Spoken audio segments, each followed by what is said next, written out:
শুভ সন্ধ্যা। আসলে যেভাবে শুরু করব ভেবেছিলাম শুরুর ফরম্যাটটা একটু বদলাতে হচ্ছে, কারণ একটু আগে অগ্নিমিত্রা ম্যাডাম ওই অ্যাকাউন্টের ট্রান্সফারের কথা বলেছিলেন। আমি একটু অগ্নিমিত্রা ম্যাডামকে বলবো যে এমনি 2016 সালের 8ই নভেম্বর, আপনি জানি না তখন আপনি বিজেপিতে ছিলেন কিনা, তো 2016 সালের 8ই নভেম্বর নোটবন্দি হয়েছিল। আমরা জানি যে 9 তারিখ ব্যাংক বন্ধ ছিল, 10 তারিখ থেকে ব্যাংকের সামনে এবং এটিএমের সামনে কীরকম লাইন ছিল সারা দেশের মানুষ মালুম পেয়েছিল। আমি খালি বলবো যে 2016 সালের 10ই নভেম্বর থেকে 14ই নভেম্বর এই 5 দিন গুজরাটের সমবায় ব্যাংকগুলোতে, যে সমবায় ব্যাংকের অন্যতম শীর্ষ কর্তারা অধিকাংশই বিজেপি নেতা, অমিত শাহর মতো নেতাও সেই সময় শীর্ষ পদে ছিলেন, কত কোটি টাকা ক্যাশ ট্রান্সফার হয়েছিল, ক্যাশ জমা পড়েছিল, সেই তথ্যটা আগে দেখে আসবেন। তারপরে যখন আপনি এর কথা দুর্নীতির কথা তুলবেন, অবশ্যই দুর্নীতির রেফারেন্স নিয়ে কথাগুলো তুলবেন। আমি বলছি আরও একটা সদ্য উদাহরণ দিই আপনাকে।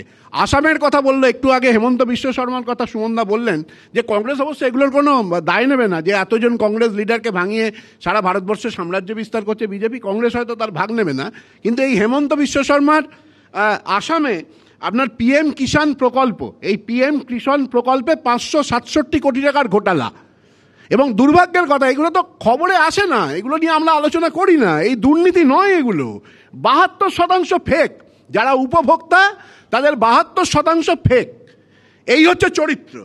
আর পরের যে কথাটা আমি বলার চেষ্টা করতাম পরে, আমি সেটা আগেই বলছি, সেটা হচ্ছে দখল কথাটা। এই দখল কথাটাকে অগ্নিমিত্রা ম্যাডাম বারবার ধরে ব্যবহার করেছেন। দখল কাকে বলে, অ্যাকচুয়ালি গোটা দেশটা কিভাবে দখল করতে হয় বিজেপির কাছ থেকে শিখতে হবে। একটা ব্যাপারে আমি নিশ্চিন্ত, সুমনদাও নিশ্চয়ই নিশ্চিন্ত, যে এই কদিন আগে যে চিফ জাস্টিস অফ ইন্ডিয়া তিনি যে রিটায়ার করলেন, রিটায়ার করার পরে গত কাল বা পরশু দিন তিনি বিবৃতি দিয়েছেন যে আমি পলিটিক্সে আসছি না। আমি নিশ্চিন্ত হয়েছি অনেকটা, যে কারণ সাধারণ মানুষের কাছে ওই একমাত্র বিচার ব্যবস্থাই ভরসা। তাই এই ধরনের মানুষগুলো এমপি এমএলএ বা অন্য কোনো পদের মোহ যদি না থাকে, তাহলে খুব স্বাভাবিকভাবে বিচার ব্যবস্থার কাছ থেকে আমরা সঠিক বিচার পাবো। আপনারা উদাহরণ আসছে না, আমি ভাবুন একটা দেশ, স্বাধীন দেশ, 75 বছরের সংবিধান দিবস, আজকে 75তম সংবিধান দিবস, 75তম স্বাধীনতা দিবস আমরা 2022-এ অতিক্রম করে এসেছি। আপনি ভাবতে পারেন সেখানে সুপ্রিম কোর্টকে এখনও আলিগড় মুসলিম বিশ্ববিদ্যালয় কেন মুসলিম তকমাটা থাকবে না সেই নিয়ে, মানে যাতে না থাকে তার জন্য মামলা হয়েছিল, শেষ পর্যন্ত সেটাকে খারিজ করে দেওয়া হয়েছিল। আমি বলছি দুর্ভাগ্য এটা যে বিজেপি আলিগড় মুসলিম বিশ্ববিদ্যালয়ের মুসলিম শব্দটাকে গুরুত্ব দিয়েছে, কিন্তু বেনারস হিন্দু বিশ্ববিদ্যালয়ের হিন্দুটাকে কিন্তু গুরুত্ব দেয়নি। খুব দুর্ভাগ্যজনক। দেশটা কোন দিকে যাচ্ছে, আমরা কোথায় যাচ্ছি? এটা তো বহুত্ববাদের দেশ, বহু মানুষের স্বর। আমাদের দেশের সংস্কৃতির অন্যতম গুরুত্বপূর্ণ বিষয়। আপনি ভাবুন তো, আজকে এই যে ওয়াকফ সম্পত্তির নিয়ে যে সংশোধনী বিল 2024-এ আসছে, আগামী দিনে গোটা ভারতবর্ষের কাছে সবথেকে বিতর্কিত বিষয়, সবথেকে বড় ব্যাপার। এই ওয়াকফ সম্পত্তি সংক্রান্ত যে বিলটা, সেই সংশোধনীর মাধ্যমে গোটা ওয়াকফ সম্পত্তিটাকে হস্তগত করার চেষ্টা হচ্ছে। অর্থাৎ ওই যে আমরা হিন্দু রাষ্ট্রের দিকে এগিয়ে চলেছি। আমাদের 2024-এর জানুয়ারি মাসের 22 তারিখে যখন রাম মন্দির উদ্বোধন হলো, সেই রাম মন্দির উদ্বোধনের সময় নরেন্দ্র মোদী সেখানে গিয়েছিলেন। আমরা তো উদাহরণ দেখি না, যে যখন সোমনাথ মন্দিরের উদ্বোধন হয়েছিল নতুন করে, তখন পণ্ডিত নেহেরু শত অনুরোধ সত্ত্বেও সেখানে তিনি যাননি। এইটা ধর্মনিরপেক্ষ সংবিধানের নামে শপথ নিয়ে, এটা দখল নয়, এইটা দখল নয়। এই যে ওয়াকফ সম্পত্তি, আপনার ক্ষমতা আছে, ভারতবর্ষের এত বড় বড় মন্দির রয়েছে, এত ট্রাস্টি বডি রয়েছে, ক্ষমতা আছে, কেউ বলতে পারবে, আঙুল তুলে বলতে পারবে। আজকে বালাজি মন্দির বা অন্যান্য যে প্রতিষ্ঠানগুলো, হিন্দু প্রতিষ্ঠানগুলো আছে, সেই প্রতিষ্ঠানগুলোর এই ট্রাস্টি বডির দিকে প্রশ্ন তুলতে পারবে? সেগুলো সেন্ট্রালের হাতে নিয়ে আসা, স্টেটের হাতে নিয়ে আসার কোনো প্রচেষ্টা হতে পারবে? আপনি আজকে বাংলাদেশের কথা বলছেন, নিশ্চয়ই বাংলাদেশে যে ঘটনা ঘটেছে অত্যন্ত নিন্দনীয় ঘটনা। ইস্কনের মহারাজকে গ্রেপ্তার করা হয়েছে, তার জামিন হয়নি, অত্যন্ত নিন্দনীয় ঘটনা। কিন্তু এ তো হওয়ার ছিল। 1933 সালে আমাদের পণ্ডিত নেহেরু ট্রিবিউন পত্রিকা লিখেছিলেন যে একটা সাম্প্রদায়িকতা অন্য সাম্প্রদায়িকতার বিরোধী নয়।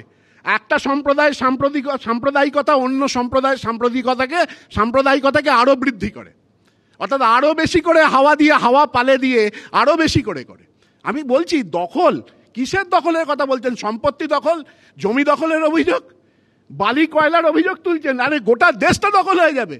দেশের সংস্কৃতির বদল হয়ে যাবে, সংবিধানের বদল হয়ে যাবে। হিন্দু রাষ্ট্রের দিকে আমরা যাত্রা শুরু করছি। এই ওয়াকফ বিলের মতো বিল যদি পাস হয়ে যায় আগামী দিনে, গোটা ভারতবর্ষের যে স্ট্রাকচার, সেই স্ট্রাকচারটা সম্পূর্ণ হাতের বাইরে চলে যাবে।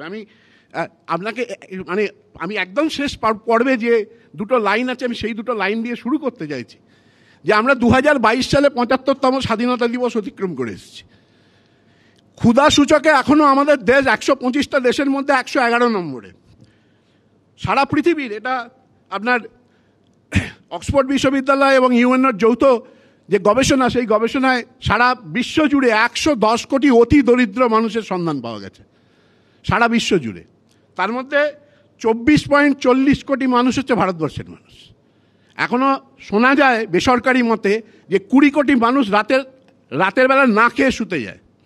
আপনি রেউড়ি সংস্কৃতির কথা বলছেন, আপনি অনুদানের কথা বলছেন, আপনি অনুদানের বিরোধিতা করছেন, আপনি ডিএর কথা বলছেন। আরে ডিএ মানুষ 2 জন পায়, 100 জন মানুষের 2 জন ডিএ পায়। ডিএ পেলে আমিও পাবো, বা এখানে অনেকেই আছেন তারা ডিএ পাবো। কিন্তু যে 98 জন মানুষ পায় না ডিএ, তাদের কথাটা ভাবুন। মমতা বন্দ্যোপাধ্যায় কোন জিনিসটাকে গুরুত্ব দিয়েছিলেন? মমতা বন্দ্যোপাধ্যায় যে সাধারণ মানুষের, একেবারে নিম্নবিত্ত মানুষ, সেই নিম্নবিত্ত মানুষের পাশে থাকতে চেয়েছেন। ডিএ বন্ধ হয়নি। আপনার গত বছরেই দুটো ডিএ দেওয়া হয়েছে। এই বছর যে চলছে, এই বছরে 2টো ডিএ দেওয়া হয়েছে।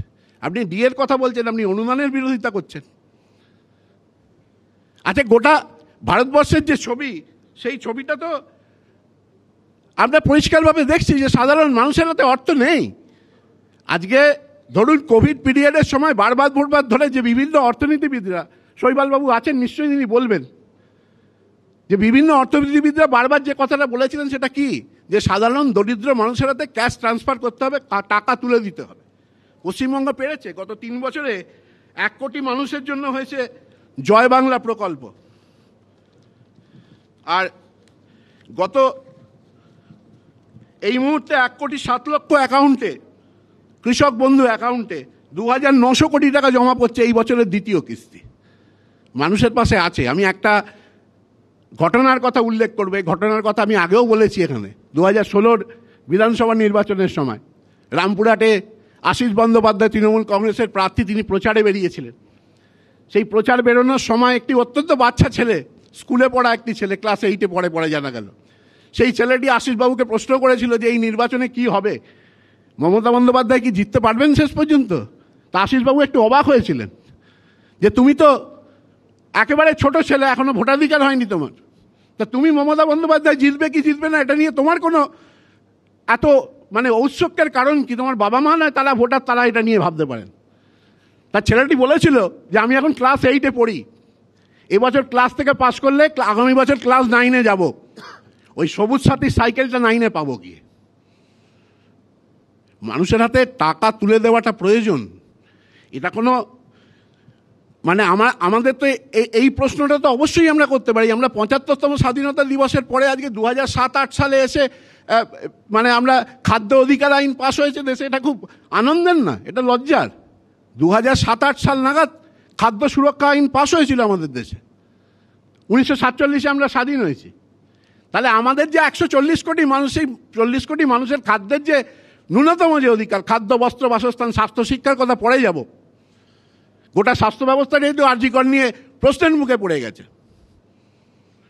তাহলে এই যে 140 কোটি মানুষের জন্য খাদ্য সুরক্ষার যে ব্যাপারটা, সেই খাদ্য সুরক্ষার ব্যাপারটাকে আমরা গুরুত্ব দেবো কি দেবো না? তাদের হাতে খাদ্য পৌঁছে দিতে হবে কি হবে না?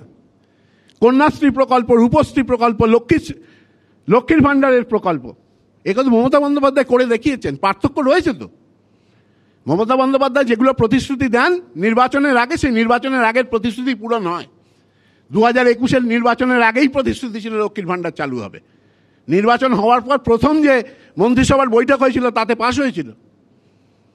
দুয়ারে রেশন পাশ হয়েছিল। অনেক আপত্তি সত্ত্বেও মঙ্গল থেকে শুক্রবার এখনো দুয়ারে রেশন পৌঁছে দেওয়ার প্রচেষ্টা চলছে। তাহলে অনুদানের যে ব্যাপারটা, সেই অনুদানের ব্যাপারটাকে অনুদানের দৃষ্টিভঙ্গিতে আমরা দেখব কেন? সাধারণ মানুষের কাছে, নিরন্ন মানুষের কাছে তাদের খাদ্যটা পৌঁছে দেওয়া, তাদের ন্যূনতম সুরক্ষার বন্দোবস্ত করা, আবাস যোজনা, বাংলা আবাস যোজনা, কত কথা। আমি বলছি তো যে বিজেপির এই 6-0 ফলে কিছু হয়নি, তাদের ওপর কোনো প্রভাব পড়েনি। শনিবার রেজাল্ট বেরিয়েছে, সোমবার বাস ভাড়া করে তারা সিনেমা দেখতে গেছে। সবরমতী রিপোর্ট, ভালো কোনো ছবি হলে এন্টারটেনমেন্টের ছবি হলে আমি বুঝতাম। সবরমতী রিপোর্ট একটা প্রোপাগান্ডা ছবি, অর্থাৎ ওই হিন্দু মুসলিমে ভাগাভাগি করা। আবার সেই সবরমতী 2002-এর ইনসিডেন্টটাকে টেনে এনে আবার যদি বাংলা জুড়ে আরও একটা কিছু করা যায়, বেলডাঙ্গা মডেল থেকে নানা কিছু করা যায়। ফলে যারা পশ্চিমবঙ্গের বুকে রাজনীতি করছে, সজল তো অনেকদিন রাজনীতি করছে, সজল তো শুধু বিজেপি জয়েন করার আগে থেকে অনেক রাজনীতি করে, পরিচিত মুখ যথেষ্ট। পশ্চিমবঙ্গের বুকে বিজেপি রাজনীতি করছে, পশ্চিমবঙ্গের এমএলএ এমপিরা তারা দিল্লির টাকা যাতে না আসে তার চেষ্টা করছে। আপনি ভেবে দেখুন, আমি পশ্চিমবঙ্গে রাজনীতি করব, পশ্চিমবঙ্গ থেকে 2019-এ 18 জন সাংসদ ছিল, এখন কমে 12 জন হয়েছে। তাহলে তাদের মূল লক্ষ্য কী হবে? দিল্লি থেকে আরও বেশি টাকা পয়সা নিয়ে আসা, সাধারণ মানুষের পাশে থাকা। তবে তো সাধারণ মানুষের মধ্যে জনপ্রিয়তা বৃদ্ধি পাবে। গোটা বিরোধীদের যে জায়গাটা, এই যে বারবার ধরে প্রসঙ্গ আসছে না যে কে কতটা ছেড়েছে, তা কংগ্রেসের এখনো সিপিএম প্রেম যায়নি। ওরা বলছে যে বামেদের আমলে নাকি বিরোধী রাজনীতি করার স্কোপ ছিল, তখন মার খেয়েছিলেন অনেকে। 55,000 রাজনৈতিক হত্যাকাণ্ড এমনি ঘটেনি। তাহলে যে বিরোধী স্পেস যেটা রয়েছে, বিরোধীদের বিরোধিতা করার যে জায়গাটা রয়েছে, সেই জায়গাটা তো দখল হয়ে গেছে। সেটাও তো মমতা বন্দ্যোপাধ্যায় করছেন। আজকে 2016 8ই নভেম্বর নোটবন্দি ঘোষণা হওয়ার পর প্রথম যে সর্বভারতীয় নেত্রী বিরোধিতা করেছিলেন তার নাম মমতা বন্দ্যোপাধ্যায়। তখন বাকি সব ক্যালকুলেটর নিয়ে বসেছিলেন, কি হলে কি হতে পারে। এটা তো অস্বীকার করলে হবে না। আপনি আরজিকর ইস্যুতে, আরজিকরের কথা দু একবার হয়েছে, আরজিকরের ইস্যুতে আপনার আপত্তি থাকতে পারে, আপত্তি আমাদেরও আছে। আরজিকরের ঘটনা কখনো সমর্থনযোগ্য না, সেই ঘটনা যাতে না হয় তার চেষ্টা করতে হবে। কিন্তু আরজিকরকে সামনে রেখে যে ঘটনাগুলো ঘটলো, যে 14 তলার কথা অনির্বাণ বলছেন, 14 তলা দখলের কথা, বা যেভাবে বিনীত গোয়েলকে ওই সিদ্ধারা উপহার দিয়ে আসা হলো, আরে সিদ্ধারা তো আমরাও দেখেছি মশাই। বামফ্রন্টের আমলে কীরকম স্বাস্থ্য ব্যবস্থা ছিল তার ছবি বামফ্রন্ট আমলের বহু লোক লিখে গেছেন। তারা ডক্টর অনিরুদ্ধ কর তার অকপটে গ্রন্থ 2010 সালে তিনি রিটায়ার করেছেন, স্বাস্থ্য দপ্তরের অত্যন্ত গুরুত্বপূর্ণ পদাধিকারী, 33 বছর স্বাস্থ্য দপ্তরে গিয়েছেন। এই অকপট গ্রন্থটা পড়বেন, সেই গ্রন্থের প্রতিটি পাতায় দেওয়া আছে যে কিভাবে স্বাস্থ্যক্ষেত্রে অরাজকতা ছিল। 20 বছর সেখানে তিনি বলছেন যে 20 বছরে কোনো নিয়োগ হয়নি। কোথায়? আপনি সমালোচনা করুন না, এই ঘটনার সমালোচনা করুন, এর সঙ্গে রাজনীতি জড়াবেন কেন? প্রশ্নটা হচ্ছে এই জায়গায় যে আমরা রাজনীতিটা করছি, যেটা বিরোধিতা যে করছি, সেই বিরোধিতা তো শুধু মমতা বন্দ্যোপাধ্যায়ের বিরোধী, অভিষেক বন্দ্যোপাধ্যায়ের বিরুদ্ধে, আর শুধু তৃণমূল কংগ্রেসের বিরুদ্ধে, সেটা নয়। পজিটিভ রাজনীতি করুন। আপনার বিরোধী স্পেসটাও তো মমতা বন্দ্যোপাধ্যায় দখল করে নিয়েছেন। তিনি তো এখনো শিক্ষা দিয়ে যাচ্ছেন যে অ্যাকচুয়ালি বিরোধী বলতে কি বোঝায়, বিরোধীদের আন্দোলন কিভাবে করা উচিত, তিনি তো বারবার ধরে শিক্ষা দিচ্ছেন। তাহলে এই রেজাল্টটা তো আনএক্সপেক্টেড না। ঠিক আছে, আমি ধরছি 6টাতে রেজাল্ট, 6টার মধ্যে 5টা তৃণমূল কংগ্রেসের ছিল, একটা মাদারি আর বিজেপির ছিল। আরে আপনারা যে জিততে পারবেন না এটা অমিত শাহ বুঝে গেছিলেন। কদিন আগে এসে অমিত শাহ প্রসঙ্গেই কথাই বলেননি, 26-এর কথা বলে গেছিলেন, জানতেন যে ক্ষমতা নেই। আরে যারা শনিবার ভোটে হেরে সোমবার একটা ওই প্রোপাগান্ডা ফিল্ম দেখতে যায় বাস ভাড়া করে, হ্যাঁ, তারা আজ যাই হোক পশ্চিমবঙ্গে রাজনীতি করার জন্য আসেনি, মাঠে দাঁড়িয়ে থাকার জন্য আসেনি। তারা শুধু প্রচারের আলোতে থাকবে, শুধু বিবৃতি দেবে, গরম গরম বিবৃতি দেবে, এটার মধ্যে দিয়ে সীমাবদ্ধ থাকবে। ফলে খুব স্বাভাবিকভাবে প্রশ্ন যেটা আসছে, সেই প্রশ্নটা মূল জায়গা হচ্ছে যে মমতা বন্দ্যোপাধ্যায়, আপনি অনুদান রাজনীতির বিরোধিতা করছেন, কিন্তু অনুদানের রাজনীতির প্রয়োজনীয়তাটা তো অনুভব করতে হবে। কোনটা আগে করবেন? আপনার কাছে প্রায়োরিটিটা কার হবে? যারা খেতে পাচ্ছে না তাদের দেখবেন, না যাদের 1000 টাকা আরো বৃদ্ধি হলে, ডিএ বৃদ্ধি হলে তাদের এটা 80,000 থেকে 81,000-এ পৌঁছবে, তাকে দেখবেন? 1.5 লক্ষ কোটি টাকার বেশি কেন্দ্রীয় সরকারের কাছ থেকে পাওনা পশ্চিমবঙ্গ সরকারের, টাকাটা কোত্থেকে আসবে? চুরি তো সব জায়গায় হয়, এই তো বললাম তো, আসামের কথা উল্লেখ করলাম, একাধিক এরকম ঘটনা আছে। তাই পশ্চিমবঙ্গের রাজনীতিতে বিরোধী পক্ষের যে অবস্থান, সেই অবস্থান যদি আদৌ বদল না হয়, তাহলে 26-এ যেটা বলছে অনির্বাণ, ভুল কথা কিছু বলছে না। তৃণমূলের আসনটা কোথায় গিয়ে পৌঁছবে তখন দেখে নেবেন। ধন্যবাদ, নমস্কার। ধন্যবাদ সুমনদা। আমি যে অংশটা সব থেকে ভালো লেগেছে সেটা দিয়ে শুরু করি। চমৎকার বহুত্ববাদের কথা সুমন বন্দ্যোপাধ্যায় বলেছেন, পণ্ডিত নেহরুর কথা বলেছেন এবং যথার্থ বলেছেন। আমরাও বিশ্বাস করি যে কোনো ধর্মীয় অনুষ্ঠানে গিয়ে রাজনৈতিক বার্তা দেয়া রাষ্ট্রপ্রধানের পক্ষে বা যারা সংসদীয় পদে আছেন দেশে বা রাজ্যে, সেটা নিঃসন্দেহে সমালোচনার ঊর্ধ্বে উঠতে পারে না। কিন্তু সুমনদা একই সঙ্গে মন্দিরের উদ্বোধনকে এত সমালোচনা করলেন, রেড রোডে নামাজের মঞ্চ থেকে রাজনৈতিক বার্তা দেয়া রাজ্যের মুখ্যমন্ত্রী যেটা দিয়েছিলেন সেটাও সমানভাবে সমালোচনা করলে নিঃসন্দেহে বলতাম যে সুমনদার মধ্যেও এই রাজনৈতিক বহুত্ববাদ বা বহুত্ববাদের যে বীজটা পণ্ডিত নেহেরু পুঁতে গেছিলেন তার সমান প্রতিফলন, এবং সেটা না পালন করলে তার সমান সমালোচনা সব দিকের উদ্দেশ্যেই বর্ষিত হতো। আমি সেটা অবশ্য পাইনি।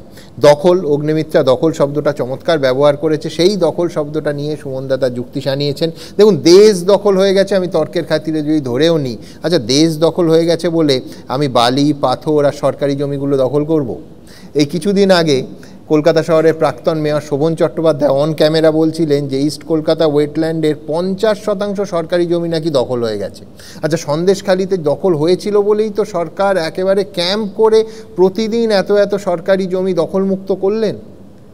সাধারণ মানুষের জমি এবং সরকারি জমি সমানভাবে দখল হওয়াটাকে দেশ দখলের অজুহাতে আড়াল করা যায় কি?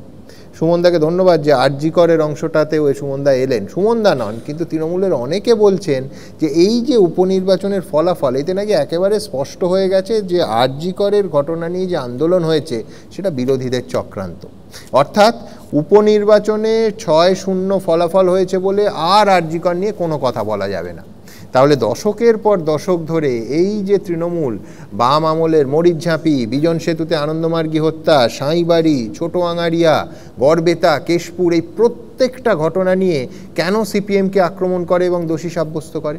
দেখুন, আমি অন্তত একমত যে তৃণমূল সঠিকভাবেই এই কাজটা করে, কিন্তু পরিসংখ্যান বলছে যে এই মাত্র যে 6টা ঘটনার কথা পরপর উল্লেখ করলাম, এর প্রত্যেকটার পর সিপিএম ওই এলাকাগুলোতে ভোটে জিতেছিল, একাধিকবার জিতেছিল, সিপিএমের আসন বেড়েছিল, ভোটের শতাংশও বেড়েছিল। তাহলে কি এতগুলো বছর ধরে পরের পর ভোটগুলোতে সিপিএম জিতেছিল বলে তৃণমূল অন্যায়টাকে অন্যায় বলতে পারবে না? এই যুক্তি মানতে হলে 2002 সালে গুজরাট দাঙ্গার কথা তো আর বলাই যাবে না, কারণ গুজরাটে তারপরে একটানা বিজেপি জিতে এসেছে। যোগী রাজ্য উত্তরপ্রদেশের হাতরাস বা উন্নাওয়ের কথা আর বলাই যাবে না, কারণ দুটো জায়গাতেই তার পরের প্রত্যেকটা নির্বাচনে এবং সর্বস্তরের নির্বাচনে বিজেপি জিতেছে। এমনকি এই উপনির্বাচনে উত্তরপ্রদেশের 9টা আসনের মধ্যে 7টাতেও বিজেপি জয়ী হয়েছে। অতএব ভোটের ফল 6-0 হলেও আরজি করের ঘটনার উল্লেখ হবে, বারবার সমালোচনা হবে এবং তিলোত্তমার সঠিক বিচারের দাবি আমরা অবশ্যই তুলব, বারবার তুলব। যাই হোক, আমার পরের বক্তা জাদ মাহমুদ। সকলকে শুভ সন্ধ্যা। আমার বক্তব্য শুরু করার আগে একটা বিধিবদ্ধ সতর্কীকরণ। সুমনদা যে 2% মানুষের কথা বলছিলেন যারা ডিএ পেতে পারে, আমি তাদের মধ্যে পড়ি। আমি পশ্চিমবঙ্গের একটা সরকারি বিশ্ববিদ্যালয়ের শিক্ষক, আমি ডিএ পাই না এবং তার জন্যে আমার বক্তব্য হয়তো কোনো একটা ব্যক্তিগত জায়গা থেকেও হতে পারে। আমি রাজনীতিবিদ নই, তাই আপনাদের কাছে সমস্ত কথা প্রকাশ্যে রেখে দিলাম। এখন বিষয়টা হচ্ছে, একটু আগেই মাননীয় অগ্নিমিত্রা পাল এবং মাননীয় সুমন বন্দ্যোপাধ্যায়ের যে তর্কাতর্কিটা আমরা দেখলাম, এই তর্কাতর্কিটাই হচ্ছে পশ্চিমবঙ্গের সাধারণ মানুষ, ভোটার, তাদের জীবনের সবচেয়ে বড় নির্বাচনী দ্বন্দ্ব। কে কতটা দখল নিয়েছে, কে কতটা দুর্নীতি করেছে, কে কতটা সাম্প্রদায়িক, কে কতটা বহুত্ববাদী, এই হিসেব কষতে গিয়ে আমরা বুঝতে পারছি না কোন দিকে যাব। পশ্চিমবঙ্গে যদি আপনি মনে করেন যে রাজনৈতিক ইস্যু, সত্যি তো প্রচুর রাজনৈতিক ইস্যু আছে, দুর্নীতি আছে, এক্ষুনি মানে সমস্ত বিষয় ছোটোখাটোভাবে আলোচনা হয়ে গেছে। রেশন কেলেঙ্কারি আছে, টিচারের চাকরির কেলেঙ্কারি আছে, সারদা নারদা আছে, এবং এই যখন এই দুর্নীতিগুলো পড়ি তখন আমার মনে হয় না পশ্চিমবঙ্গ একটা দরিদ্র রাজ্য। সংখ্যাগুলো শুনি, 20,000 কোটি টাকা, 40,000 কোটি টাকা, হাজার হাজার কোটি টাকা, 150 কোটি টাকা চোখে দেখেছি আমি, যেটা হচ্ছে টিভির পর্দায় এই সুমনবাবুদের দৌলতেই। তার সঙ্গে আছে হচ্ছে পশ্চিমবঙ্গের রাজনীতিতে, পশ্চিমবঙ্গের সমাজে একটা হিংসা। হ্যাঁ, আমাদের এখানে জাতপাতের রাজনীতির হিংসা অতটা হয় না, কিন্তু আপনি ন্যাশনাল ক্রাইম রেকর্ডস ব্যুরো NCRBর ডেটা যদি দেখেন, তো পশ্চিমবঙ্গে গড়ে প্রায় বছরে 20টা করে রাজনৈতিক হত্যা হয়। ইলেকশনের সময় সেটা অনেক বেড়ে যায়। এই বিগত ইলেকশনে প্রায় 47 জন হত্যা হয়েছে। এবং আগে আমরা শুনতাম, মমতা বন্দ্যোপাধ্যায় যখন বিরোধী ছিলেন, আমরা শুনতাম সায়েন্টিফিক রিগিং, মৃত মানুষরা এসে ভোট দিয়ে যেতেন নাকি পশ্চিমবঙ্গে। এখন আমরা পশ্চিমবঙ্গের নির্বাচনের সময় দেখি অবাধ ওপেন রিগিং, বন্দুক নিয়ে কেউ দৌড়চ্ছে, বোমা পড়ছে, CRPF দৌড়চ্ছে। তার সঙ্গে যদি দেখেন এই বিষয়টাও উঠে এসছে, সেটা হচ্ছে পৃথিবীর যে কোনো সমাজে সরকার যখন থাকে, রাজনীতি যখন হয়, তখন প্রশাসনের কিছুটা রাজনীতিকরণ হয়। কিন্তু আমরা যে পরিমাণ রাজনীতিকরণ দেখছি, সেখানে দেখছি দুর্নীতির জন্য শুধুমাত্র রাজনৈতিক মন্ত্রী জেলে যাচ্ছেন না, আমলারা পর্যন্ত জেলে চলে যাচ্ছেন। সুমনদা বলছিলেন যে টালা থানার OC তিনিও হচ্ছেন অভিযুক্ত হয়ে যাচ্ছেন। এখন এই রকম একটা জায়গা, এই সব বিষয় নিয়েই আমরা সব সময় আলোচনা করে যাই। কিন্তু পশ্চিমবঙ্গে তার চেয়েও বড় একটা বিষয় আছে। সেই বিষয় হচ্ছে পশ্চিমবঙ্গের অর্থনীতিটাকে নিয়ে, যেটা নিয়ে আমার চেয়ে অনেক বেশি ভালো শৈবালদা বলবেন। কিন্তু অগ্নিমিত্রা ঠিকই বলেছেন যে একটা সময় ছিল স্বাধীনতার পর, যখন কলকাতা এবং বম্বে এই দুটো ছিল হচ্ছে প্রধান অর্থনৈতিক বাণিজ্যিক কেন্দ্র। 1960-এর দশকে ভারতবর্ষের যে GDP, সেখানে পশ্চিমবাংলা প্রায় হচ্ছে 1/4 কাছাকাছি পুরোটা করার চেষ্টা, শিল্পে তার ছিল। আজকে সেটা নেমে এসছে 5% কাছাকাছি। পশ্চিমবঙ্গের ইতিহাস যদি দেখেন, আমরা পরপর অর্থনৈতিকভাবে পিছিয়ে পড়ছি। এবং মাথাপিছু গড় আয় পশ্চিমবঙ্গের, মহারাষ্ট্র নিয়ে কথা হচ্ছিল বলে বলি, মহারাষ্ট্রে মাথাপিছু গড় আয় অ্যাভারেজে 3,80,000-এর আশেপাশে। পশ্চিমবঙ্গে সেটা 1,70,000, 75,000 এরকম কিছু একটা। আমরা কাদের সঙ্গে এখন পরিগণিত হই?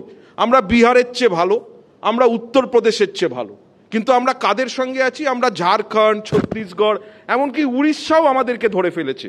তার কারণ আমরা শুধুই পিছিয়ে যাচ্ছি।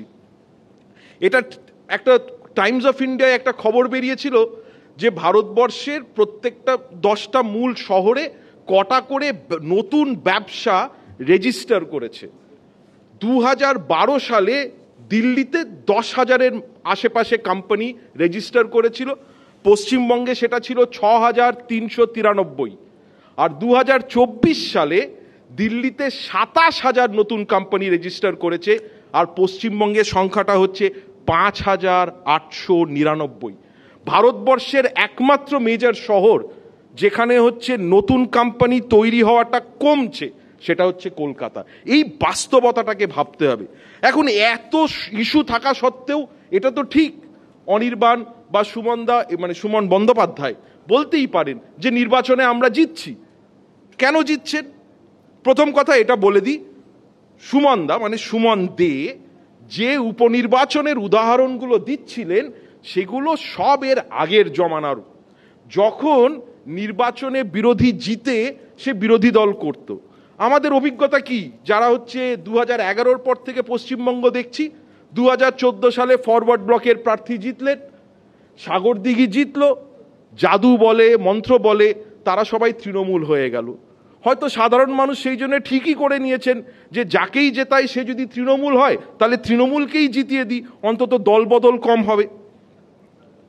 এখন এই বিরোধী রাজনীতির ক্ষেত্রে এটা ভালো লাগলো যে বিজেপির তরফ থেকে এটা মেনে নেওয়া হলো যে বিরোধী রাজনৈতিক দলের, সজলদা ছিলেন না বলে ওনার নাম নিচ্ছিলাম না, পিছে কথা বলতে নেই, এবার সামনে বলছি, যে উনি অন্তত প্রকাশ্যে বললেন যে আমাদের কিছু ব্যর্থতা আছে। এখন একটা জিনিস মাথায় রাখবেন, অন্তত আরজিকর কাণ্ডটা দেখার পর, যে রাজনৈতিক বিরোধিতা শুধুমাত্র রাজনৈতিক দলরা করে না।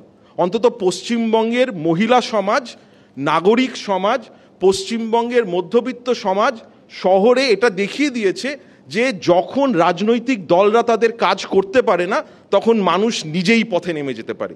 এখন তাতে হয়তো সরকার বদল হয় না, কিন্তু সরকারের ওপর প্রবল চাপ তৈরি হয়। এখন বিরোধীরা একটা কারণ যেটা বুঝতে হবে, সেটা আবার এই সজলদা এবং অগ্নিমিত্রাদি ওদের কথাতেই বুঝতে হবে, যে পশ্চিমবঙ্গের যদি আপনি জনবিন্যাস দেখেন, যেখানে প্রায় 1/3 তিনজনের মধ্যে একজন মুসলমান, সেখানে ওনারা যে রাজনীতি করেন, প্লাস পশ্চিমবঙ্গের যদি আপনি ইতিহাস সচেতনতা, মানে রবীন্দ্রনাথ থেকে নজরুল থেকে রামমোহন যদি মনে করে দেখেন, ওনারা যে রাজনীতির কথা বলেন, সেখানে ন্যাচারালি কিছু মানুষ যখন হচ্ছে দুর্নীতি বনাম অন্য দল, মানে বিজেপি হিসেব করতে হয়, অনেক হিসেব কষে বলেন যে তাহলে দুর্নীতিটাই সহ্য করে নিই। আমি যদি তৃণমূল হতাম, আমি খুশি হতাম যদি একটু বিজেপি পশ্চিমবঙ্গে থাকতো। তার কারণ তারাই হচ্ছে বিরোধীদের এবং নাগরিক সমাজে এবং বৃহত্তর সমাজে যে যে যে বিভাজনটা করছেন, সেই বিভাজনে আমি আখেরে লাভবান। বিজেপি এইটা একটা জিনিস যেটা বিজেপির রাজনীতি হয়তো যে রাজনীতিটা উত্তরপ্রদেশে হয়, যেখানে 10% আশেপাশে মুসলমান, সেই রাজনীতিটা পশ্চিমবঙ্গে, যেখানে হচ্ছে রবীন্দ্রনাথ থেকে নজরুলের ঐতিহ্য আছে এবং প্রত্যেকটা তৃতীয় মানুষ হচ্ছে মুসলমান, বোধহয় সেম রাজনীতি কাজ করবে না। এটা বিজেপি বহুদিন ধরেও বুঝছেন কি বুঝছেন না আমি জানি না। তৃতীয় একটা বিষয় আছে, আপনারা ভালো করে হিসেব করে দেখুন, ঝাড়খণ্ড মুক্তি মোর্চা ক্ষমতায় ছিল, তারা আবার নির্বাচন জিতলো। মহারাষ্ট্রে যারা ক্ষমতায় ছিল তারাই আবার নির্বাচন জিতলো। পশ্চিমবঙ্গে যারা ক্ষমতায় আছে তারাই নির্বাচন জিতছে। তার কারণ নির্বাচন জেতার দলগুলো একটা মডেল বার করেছে। সেই মডেলটাকে কেউ অনুদান বলতে পারেন, কেউ বলতে পারেন রেওড়ি, কেউ বলতে পারেন অধিকার প্রদান। এবং প্রত্যেকটা রাজনৈতিক দল, মানে এর মধ্যে যদি কোনো বাম সমর্থক থাকেন, তাহলে নিশ্চয়ই মাথা চাপড়ে ভাবছেন যে 2009 থেকে 2011 যদি বামফ্রন্ট এগুলো বুঝতে পারত, তাহলে বোধহয় 11তে তারা সরকার হারাতো না। তার কারণ 5% ভোটে বিজেপি অ্যালায়েন্স মহারাষ্ট্রে, তারা লোকসভা ভোটে কম ছিল, তারা সেইটাকে অতিক্রম করে 13% বেশি ভোট পেয়ে এইরকম ম্যাসিভ মার্জিন পেয়েছে। কিন্তু এটা কি শুধুমাত্র এই মানুষকে অনুদান দেওয়ার রাজনীতির জয়? বুকে হাত রেখে বলা, মানে আমি রাষ্ট্রবিজ্ঞানীও বলতে পারবো না। তার কারণ আমরা আলোচনা করছিলাম, এখানে তো দল ভাঙানোরও গল্প আছে। প্রধান দুটো বিরোধী দল অ্যাকচুয়ালি ভেঙে গেছিল, সেই ভাঙা গড়ার গল্পও তো এর মধ্যে আছে। এখন এই যে উন্নয়নের একটা মডেল ভারতবর্ষের সমস্ত সরকার করছে, এতে বিরোধী যারা, যেখানে বিরোধী আছেন তাদের একটু চিন্তার বিষয়। তার কারণ যখনই বিরোধী একটু সক্রিয় হবে, ক্ষমতায় আসার চেষ্টা করবে, যে কোনো শাসক দল আরও 4টে স্কিম নিয়ে চলে এসে মানুষের হাতে টাকা ধরিয়ে দেবে। তাহলে এই রাজনীতিটা কোন দিকে যাচ্ছে? মানে এখানে আমি কোনো দলের কথা বলছি না, আমি গণতন্ত্রে, যে আমরা সবসময় বলি গণতন্ত্রের সবচেয়ে বড় টেস্ট হচ্ছে অল্টারনেশন, একজন যাবে আরেকজন আসবে, এর মধ্যে দিয়েই উন্নয়ন হবে।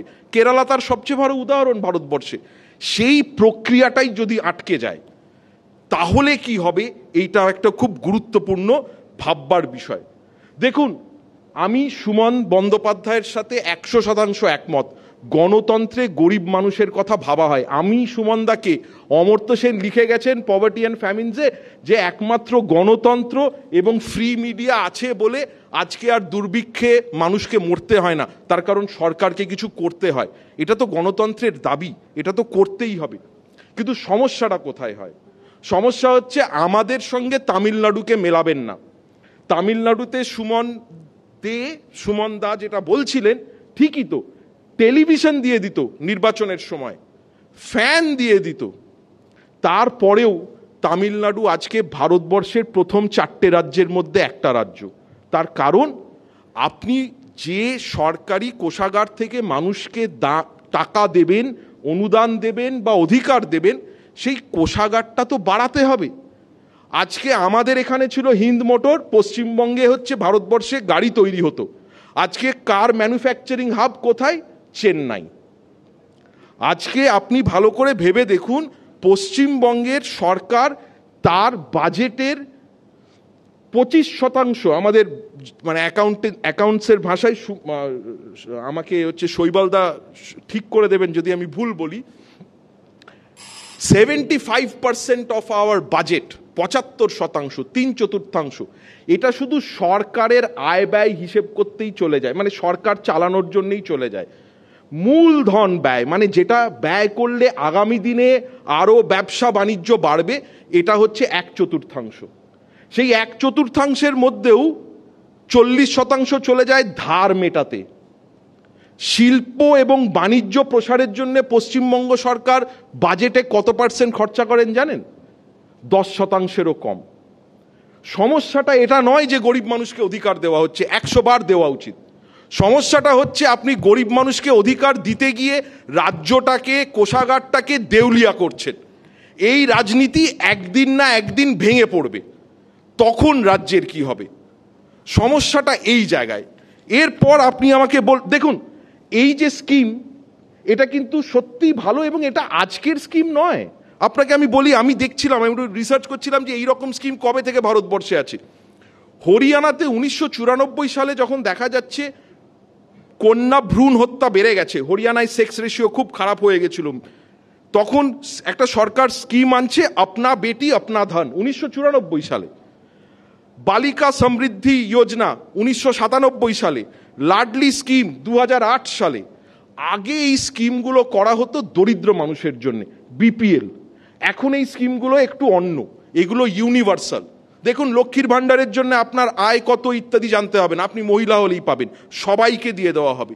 এবং এই ডাইরেক্ট বেনিফিশিয়ারি ট্রান্সফার স্কিমে কেন্দ্র সরকার একটা লিস্ট বার করেছে, আপনারা দেখতে পারেন ডিবিটি কোন সরকার কেমন কাজ করছে। আমরা যে সেখানেও খুব ভালো কাজ করছি এমন না, ভারতবর্ষের সবকটা রাজ্যের মধ্যে আমরা 26তম। টাকা দেওয়ার ক্ষেত্রেও, ঠিকঠাকভাবে টাকা দেওয়ার ক্ষেত্রেও আমরা হচ্ছি 26th। এবং এর ফল কি হচ্ছে, একটা পেপার বেরিয়েছে, উপাসক দাস কন্যাশ্রী নিয়ে কাজ করেছেন, উনি দেখাচ্ছেন 2013 থেকে কন্যাশ্রী শুরু হয়েছে। সুমন, কেউ আজকে সময় মানেনি, আমিও আজকে সময় মানবো না, বলতে পেয়েছি মাইক ছাড়বো না। উপাসক দাস কি দেখাচ্ছেন, 2013 থেকে কন্যাশ্রী শুরু হয়েছে, খুব ভালো স্কিম। মেয়েদের মধ্যে স্কুল ড্রপ আউটের হার কমে গেছে, ভালো। তার সঙ্গে এটা দেখাচ্ছে যে স্কুল পরিচালনার ক্ষেত্রে, ক্লাসরুম বানানোর ক্ষেত্রে, টিচার নিয়োগের ক্ষেত্রে টাকা কমে গেছে। আপনি টাকা দিচ্ছেন স্কুল যাওয়ার জন্যে, স্কুল বাড়ি ভেঙে পড়ছে, টিচার নেই।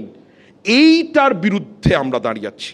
আমরা বলছি যে অ্যাকচুয়ালি যখন আপনাকে করতে হবে, তখন আপনাকে ওভারঅল অর্থনৈতিক উন্নয়ন, তার সঙ্গে গরিব মানুষের কথা ভাবতে হবে। দারিদ্র্যের সমবন্টন করে লাভ নেই। আজকে আনন্দবাজারে একটা এডিটোরিয়াল বেরিয়েছে, পড়বেন বাড়ি গিয়ে, দল নয় সরকার। যিনি লিখেছেন তিনি শুরুই করেছেন এটা দিয়ে যে পশ্চিমবঙ্গে তৃণমূল গণতন্ত্র প্রতিষ্ঠা করেছে। গণতন্ত্র মানে সবার সমান অধিকার। এই অধিকারটা হচ্ছে খাজনা তোলার অধিকার, যে যেখানে জায়গা পাবে সে সেখানে খাজনা তুলবে। এই গণতন্ত্রটা শুধুমাত্র গণতন্ত্র না। আর শেষে, আমার সময় যেহেতু শেষ, লাস্ট যে পয়েন্টটা, এই প্রবীণ বনাম নবীন। দেখুন, ইতিহাসের নিয়মে প্রবীণ এবং নবীনের মধ্যে একটা সংঘাত, এই সংঘাতটা প্রোডাক্টিভ, এই সংঘাতটা যে সবসময় খারাপ এমনটা না। নবীন নতুন আইডিয়া নিয়ে আসে, প্রবীণের কাছে অভিজ্ঞতা থাকে। এবং তৃণমূলে বারবার নানান সময়ে এই নবীন প্রবীণ ইত্যাদি নিয়ে কথা শুনেছি। আপনাদের সবাইকে একটা কথা বলেই শেষ করতে চাই, সেটা হচ্ছে যা ঘটেছে তৃণমূলে, তাতে এটা আমি অন্তত মনে করি যে তৃণমূলের উত্থান, তৃণমূলের বর্তমান অবস্থান এবং প্রকৃতির আমোঘ নিয়মে তৃণমূলের পতন, এই সব কিছুতেই শুধুমাত্র একজনেরই নাম লেখা থাকবে, তিনি হচ্ছেন মমতা ব্যানার্জি। ধন্যবাদ। ধন্যবাদ জাদ। আমি উল্টো দিক থেকে শুরু করি। অন্য ধরনের যা আলোচনা হলো তার বাইরে গিয়ে, ধরুন ধর্মীয় মেরুকরণের কথা হলো, আমাদের রাজ্যের তুলনা জাদ আনলো, কিন্তু আসামে যেখানে শেষ জনগণনা অনুযায়ী মুসলিম সম্প্রদায়ের, মুসলিম ধর্মের মানুষ 34%, সেখানে বিজেপি ক্ষমতায় এসেছে। আমাদের কিন্তু লাস্ট জনগণনা অনুযায়ী এই রাজ্যের মুসলিম জনসংখ্যা 27%। আরেকটা উদাহরণ দিয়ে, এত কথা হলো যে প্রকল্প, জনমোহিনী প্রকল্প, জনমুখী না জনমোহিনী, এইটা বোধহয় মূল প্রশ্ন। তার কারণ জনমোহিনী বা জনমুখী যে প্রকল্পই হোক, প্রকল্প দিয়ে সবসময় ভোটের বৈতরণী কি পার হওয়া যায়? যায় না। তার 3টে সাম্প্রতিক ভারতের ইতিহাস থেকে উদাহরণ দেয়া যায়। একটা তেলেঙ্গানা, টিএসআরে অজস্র এই ধরনের জনমুখী প্রকল্প ছিল, শেষ নির্বাচনে জয় এনে দেয়নি। অন্ধ্রপ্রদেশ, ওয়াইএসআর কংগ্রেস একই। রাজস্থানে কংগ্রেস সরকার প্রচুর এই ধরনের জনমুখী বা জনমোহিনী প্রকল্প এনেছিল, কিন্তু জয় ছিনিয়ে আনতে পারেনি। সুতরাং সবসময় যে এটা চূড়ান্ত ডিভিডেন্ড দেয়, এটাও কিন্তু ঐতিহাসিক সত্য নয়। দেখুন, আমার পরের বক্তা অর্থনীতিবিদ বলেই বোধহয় ঘুরে ফিরে এই মহিলা ভাতা, খয়রাতি বা ভদ্র ভাষায় বললে অনুদানের কথাই বারবার মনে পড়ছে। দাদা ঠাকুর সেই কবে লিখেছিলেন, ভোট দিয়ে যা আয় ভোটার আয়, মাছ কুটলে মুড়ো দেব, গাই বিয়লে দুধ দেব, দুধ খাওয়ার বাটি দেব। বিশ্বাস করুন, 2024-এর ভারতবর্ষেও হুবহু এটাই হচ্ছে। মানে ক্যাপিটাল এক্সপেন্ডিচারের দিন শেষ, রাস্তা, বিদ্যুৎ, পানীয় জল সহ সমস্ত পরিকাঠামো গোল্লায় যাক, শুধু ভোটারের অ্যাকাউন্টে ক্যাশ ট্রান্সফার করে যাও। এসব দেখে শুনে অর্থনীতিবিদদের চোখ কপালে।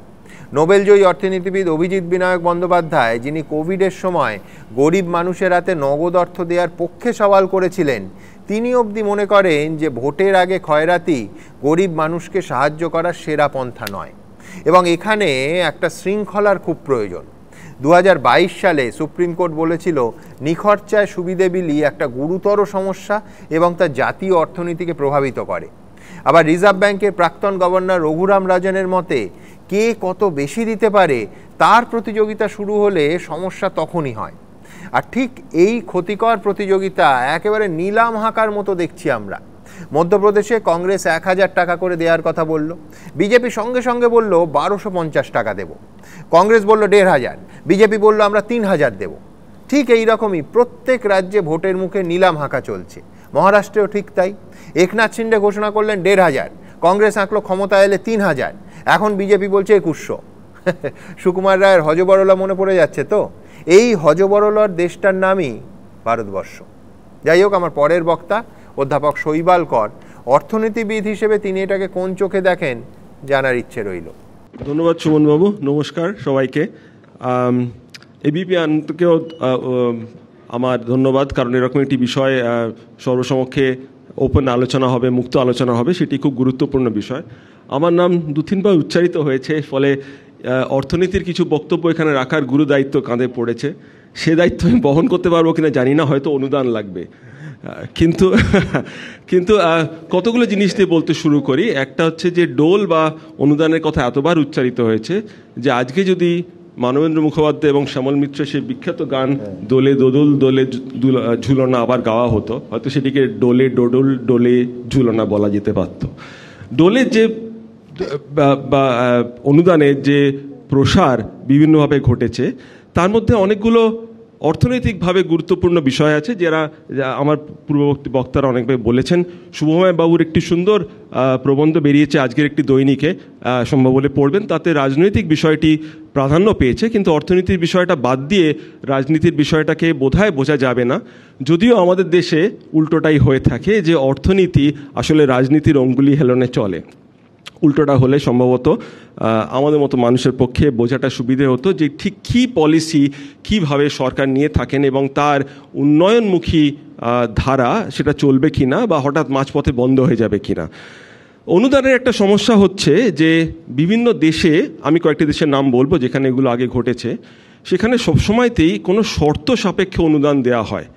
বিনা শর্তে অনুদান, তার যদি সংজ্ঞা দেখেন, সেখানে বলা হচ্ছে, সুমন এক্ষুনি অভিজিৎ ব্যানার্জির কথা বললেন, যে কোনো বিশেষ ঘটনা ঘটলে, সেটা অগ্ন্যুৎপাতও হতে পারে, কোভিডের মতো পরিস্থিতি হতে পারে, অথবা বিশ্বব্যাপী মন্দা হতে পারে, সেরকম কোনো পরিস্থিতি হলে বিনা শর্তে ক্যাশ ট্রান্সফার বা লোকের হাতে টাকা পৌঁছে দেওয়ার একমাত্র পদ্ধতি নেওয়া যেতে পারে। কিন্তু আমাদের দেশে এবং আরও কয়েকটি দেশে, শুধু আমাদের দেশে এটা ঘটছে তা বলবো না, কারণ আমি কয়েকটি উদাহরণ দেবো, সেখানে দেখা যাবে যে ভারতবর্ষের আগেই এরকম বহুল প্রচলিত অনুদানের ব্যবস্থা অন্য দেশে গ্রহণ করা হয়েছে। এবং সেটি স্বীকৃত, তার কিছু উপকারও পাওয়া গেছে, কিন্তু সেটা একেবারে নিঃশর্ত উপকার নয়, তার সঙ্গে অনেকগুলো কঠিন কন্ডিশন বা শর্ত জড়িয়ে থাকে, সেগুলোর কথা ভুললে চলবে না। রাজনীতিবিদরা এটা ভুলতে পছন্দ করেন, কারণ না হলে এই ধরনের প্রপোজাল তারা তাদের স্বার্থে এবং ভোট পাওয়ার স্বার্থে ব্যবহার করতে পারেন না।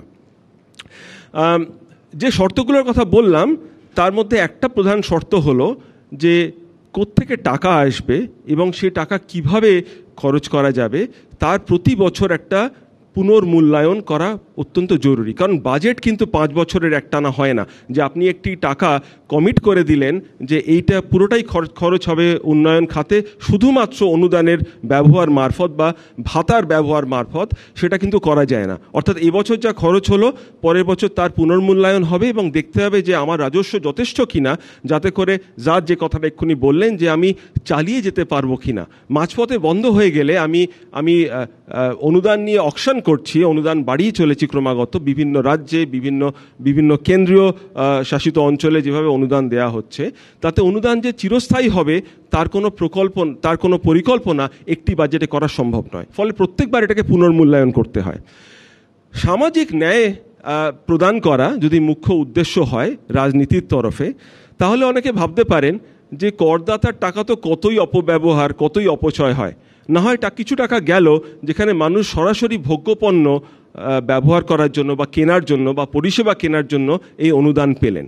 অর্থাৎ অনুদান, যেটা আমরা অর্থনীতির পরিভাষায় বলি পিওর ট্রান্সফার, সে তাতে কিছু উৎপাদিত হয় না, তার থেকে কোনো উৎপাদনে কোনো খরচ করা যায় না, সেটা কমপ্লিটলি ব্যবহার করা হয় ভোগ্যপণ্য বা পরিষেবা কেনার কাজে।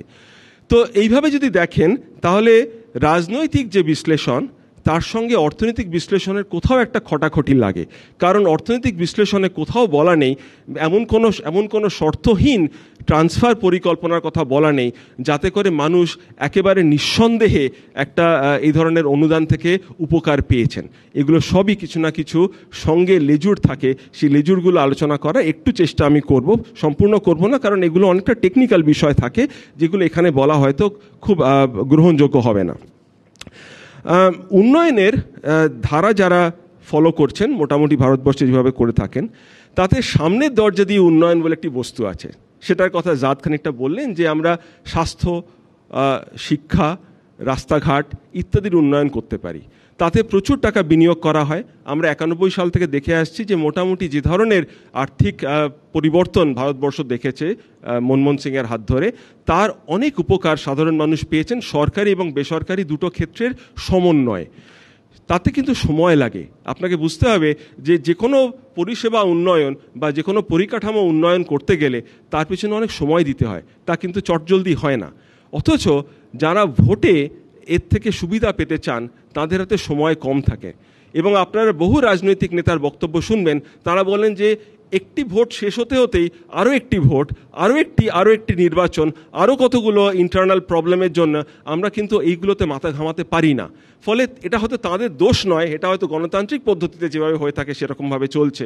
কিন্তু এই যে ক্রমাগত ভোট পাওয়ার জন্যে যে ব্যস্ততা, তার ফলশ্রুতি হলো যে আমরা এই উন্নয়নকে সামনের দরজা থেকে সরিয়ে পিছনের দরজায় নিয়ে গেছি। এটাকে আমাদের ভাষায় আমরা বলি ব্যাকডোর ডেভেলপমেন্ট, অর্থাৎ পিছনের দরজা দিয়ে সামান্য টাকা হাতে গুঁজে দিয়ে যদি কোনো উন্নয়নকে জারি রাখা যায়, যেটাকে উন্নয়ন বলে আমরা মনে করছি সেটা আসলে উন্নয়ন নয়, কখনোই দীর্ঘস্থায়ী উন্নয়ন নয়, সেইটার প্রচলন আজকের ভারতবর্ষ সাক্ষী। ভারতবর্ষে কিন্তু প্রথমে এই জিনিস হয়নি। আপনারা যদি পাকিস্তানের এই তথ্য বিষয়ে জানেন, তাহলে পাকিস্তানের প্রথম এই ধরনের মহিলা কেন্দ্রিক ভাতা দেওয়ার পদ্ধতি শুরু হয় 2008 সালে। তার নাম ছিল বেনজির গরিব কল্যাণ প্রকল্প। ফলে ভারতবর্ষে এই নজির প্রথম নয়, এ বেনজির উদাহরণ আগেও পাওয়া গেছে। এছাড়া ধরুন ইন্দোনেশিয়া, এছাড়া ধরুন আফ্রিকার কিছু দেশ, কেনিয়া আছে, ইউগান্ডা আছে, এবং অবভিয়াসলি ইউরোপেরও কিছু দেশ, তার মধ্যে ম্যাসিডোনিয়ার মতো ছোট দেশও আছে, যেখানেও এই ধরনের প্রকল্প কিছু নেওয়া হয়েছে। কোথাও কিন্তু অর্থনীতির যে বিচার পদ্ধতি রয়েছে, যে মূল্যায়ন পদ্ধতি রয়েছে, কোথাও কিন্তু দেখা যায়নি যেটা নিঃসন্দেহে সবার জন্য ভালো করেছে। সেটাই যদি না হয় তাহলে করদাতার টাকা কিভাবে ব্যবহার করবে, তাতে করদাতার কোনো ধারণা থাকবে না বা করদাতার তাতে কোনো সায় থাকবে না, তার প্রতিফলন কিন্তু ভোট বাক্সে পড়ছে না। অর্থাৎ ভোটে যা হচ্ছে তাতে করদাতার সায় আছে কিনা সেটা বোঝা যাচ্ছে না। এটা কিন্তু খুব গুরুত্বপূর্ণ একটি বিষয়। মানে ভাতার মতো একটি জিনিস যেটা আমরা দিতে পারি, এবং এটা একেবারেই একটি one way traffic, one way রাস্তা। একবার এই রাস্তায় ঢুকে পড়লে বেরোনো কিন্তু খুব ডিফিকাল্ট। আপনি যদি বন্ধ করেন তাহলে আপনার ভোট চলে যাবে। কারণ এই শর্ট টার্মিজম, অর্থাৎ অল্প সময়ের মধ্যে আমি কিছু সুবিধা মানুষের কাছে পৌঁছে দেব, এবং মানুষের মেমারি কিন্তু শর্ট। আমরা 1 বছরের জিনিস মনে রাখি না, আমরা 1.5 বছরের জিনিস মনে রাখি না, আমরা 1 মাসের জিনিস বড়জোর মনে রাখতে পারি। ফলে এই মুহূর্তে যদি হাতে টাকা আসে, এই মুহূর্তে যদি আমাদের কাছে অনুদান আসে, তার উপকার আমরা ভোটের বাক্সে তার প্রতিফলন হিসেবে দেব। এই সমস্যা কিন্তু অর্থনীতির একটা বড় সমস্যা বলে এই মুহূর্তে পরিগণিত হচ্ছে। অর্থাৎ লং টার্ম ডেভেলপমেন্ট করব, একটা পার্টি থাকবে, একটি দল থাকবে, তাদের হাতে সময় থাকবে এবং উন্নয়নের রাস্তাকে এগিয়ে নিয়ে যাবে, যেটা কাম্য যে পদ্ধতিতে, সেটা না করে সে সমস্ত খরচ ছড়িয়ে রেখে শুধুমাত্র অল্প সময়ের জন্য কিছু টাকা দিয়ে মানুষকে প্রভাবিত করা, এই পদ্ধতি ভালো নয়। অর্থাৎ অর্থনীতিবিদ হিসেবে, রাজনীতির প্রসঙ্গ আমি তুলব না, আমি রাজনীতিবিদ নই, কিন্তু অর্থনীতির প্রসঙ্গ হিসেবে বলতে হলে এই পদ্ধতি ঠিক নয়। অভিজিৎ ব্যানার্জি, এস্থার ডুফ্লোদের কথা উঠল। এদের করা পর্যালোচনায় দেখা যাচ্ছে যে ইউরোপের কিছু দেশে যেখানে এরকম ধরনের পদ্ধতি ব্যবহৃত হয়েছে, সেখানে মাত্র 2 থেকে 3% রোজগার বেড়েছে মানুষের হাতে। অর্থাৎ মহিলাদের টার্গেট করে যদি এই ধরনের প্রকল্প চালানো যায়, তাহলে কি মানুষের কাছে ডেফিনিট অনেক ধরনের উপকারিতা পৌঁছয়। যেগুলো ঘটে এই ধরনের উন্নয়ন পরিকল্পনা থেকে, যেটাকে অনুদানমুখী পরিকল্পনা বলে ভাবা যেতে পারে, তার মধ্যে একটা হলো অ্যাসেট ক্রিয়েশন। অর্থাৎ মানুষ কিছু সম্পদ সৃষ্টি করেন। 5 মাস আপনি কন্যাশ্রী বা এই ধরনের কি বলে লক্ষ্মীর ভাণ্ডার জমালেন, তাই জমিয়ে একটি অ্যাসেট তৈরি করলেন। এটা হতে পারে আপনার কিছু এক্সপেন্ডিচার, যেটা আপনার স্কুলের বাচ্চাদের, শিশু পড়তে যায় স্কুলে বা টিউশন করে, তার খরচ আপনি বেয়ার করতে পারেন মহিলা হিসেবে। এগুলোই কি মহিলাদের এক ধরনের ক্ষমতায়নের যাকে বলে পরিচয়? ক্ষমতায়নের পরিচয় বার করা কিন্তু সহজ নয়। উইমেন পার্টিকুলারলি, মহিলাদের মধ্যে ক্ষমতায়ন কিভাবে হয় তার পরিমাপ করা অত্যন্ত দুরূহ কাজ। বাড়িতে আপনি যদি এক ধরনের নেগোসিয়েশন করতে পারেন যে আপনার কথা চলবে, পুরুষ যিনি প্রধান রয়েছেন তার কথা চলবে না, সেটা এক ধরনের ক্ষমতায়ন হতে পারে। কিভাবে বাড়ির সংসারের টাকা খরচ হবে, আপনি যদি তাতে আপনার বড় সায় থাকে, সেটা এক ধরনের ক্ষমতায়নের পদ্ধতি হতে পারে। কিন্তু এর কোনো পরিমাপটাই সহজ নয়। ফলে যখনই বলা হয় যে অনুদান মহিলাদের ক্ষমতায়নে সাহায্য করছে, তার মধ্যে কিন্তু একটু নুনের ছিটে থাকে। অর্থাৎ পরিষ্কার বোঝার এখনও কোনো রাস্তা নেই যাতে করে নিঃসংশয়ে বলা যায় যে আমি অনুদান দিলাম, কিন্তু অনুদানের ফলে হয় মানুষের সাধারণভাবে উন্নতি হলো, অথবা এমন কোনো ধরনের উন্নতি হলো যেটা সামগ্রিক উন্নয়নের কোনো সাবস্টিটিউট কিন্তু এই ধরনের ছোট প্রকল্প দিয়ে হয় না। আমি ঝাড়খণ্ডের একটি বক্তব্য দিয়ে শেষ করব। ঝাড়খণ্ডে এই ধরনের একটি স্টাডি হয় খুব রিসেন্টলি। তাতে দেখা গেছে ঝাড়খণ্ড অ্যাকচুয়ালি উপকার পেয়েছে এই ধরনের মহিলা কেন্দ্রিক মাসোহারা প্রদান করে অনুদান হিসেবে। ঝাড়খণ্ডে দেখানো হলো যে সদ্য মা হওয়া প্রচুর মহিলাকে এই ধরনের অনুদান দেওয়া হয়, এবং অবভিয়াসলি যেটা হয়, অভিজিৎ ব্যানার্জি, এস্থার ডুফ্লোদের এই প্রকল্পগুলো ওনারা চালিয়েছেন JPAL বা পভার্টি ল্যাবের মাধ্যমে। সেখানে কিছু মানুষকে দেওয়া হয়, কিছু মানুষকে দেওয়া হয় না। এটি একটি গৃহীত পদ্ধতি।